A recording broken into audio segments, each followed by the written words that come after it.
Ketika RUU Haji jadi undang-undang, mayoritas umat Islam di negeri ini seringkali hanya jadi angka. Besar jumlahnya, tapi kecil pengaruhnya. Suara umat kerap dibungkam, hak umat kerap dipinggirkan, bahkan dalam urusan ibadah paling sakral sekalipun, ibadah haji. Bayangkan, rukun Islam kelima yang seharusnya menjadi panggilan suci Allah, justru berubah menjadi antrean panjang yang dikelola manusia. Jutaan umat Islam menabung bertahun-tahun, bahkan berpuluh-puluh tahun, hanya untuk melihat namanya terpampang dalam daftar tunggu. Ada yang menunggu 20 tahun, ada yang 30 tahun, bahkan ada yang dipaksa pasrah sampai ajal menjemput sebelum sempat berangkat. Lalu kemana uang umat itu pergi? Jawabannya jelas, mandek di bank. Dana triliunan rupiah itu diputar untuk kepentingan siapa? Dinikmati oleh siapa?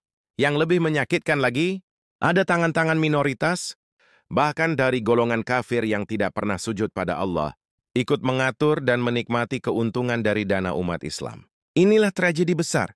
Mayoritas beriman, tapi yang mengatur adalah minoritas yang tak peduli pada tauhid. Umat hanya jadi sapi perah. Ketika tiba waktunya berangkat, yang rugi umat.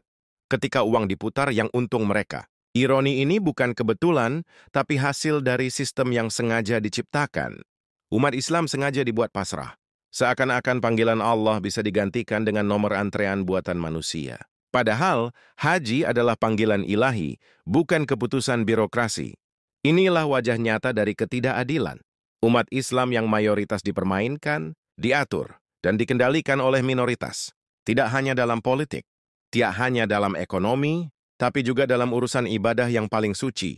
Umat Islam harus sadar, selama kita hanya diam, selama kita hanya pasrah, selama kita rela dipermainkan, kondisi ini tidak akan pernah berubah.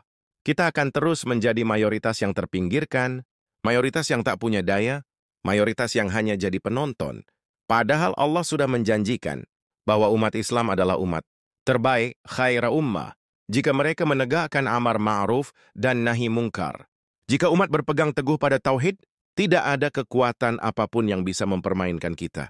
Tapi jika kita lalai, maka mayoritas hanya akan jadi angka tanpa makna. Saatnya mayoritas bangkit. Saatnya umat menuntut keadilan. Saatnya umat menyadari bahwa kedaulatan ibadah tidak boleh diatur oleh mereka yang tidak pernah tunduk pada Allah. Dana umat harus kembali kepada umat, dan urusan haji harus kembali pada niat sucinya, ibadah kepada Allah, bukan permainan birokrasi. Suara langit berkata, mayoritas bukan untuk dipermainkan. Mayoritas bukan untuk jadi budak minoritas. Umat Islam harus berdiri tegak dengan tauhid, agar tidak selamanya dipinggirkan di tanahnya sendiri. Suara langit, ketika rakyat tak lagi punya mikrofon, bagikan jika kamu masih punya hati.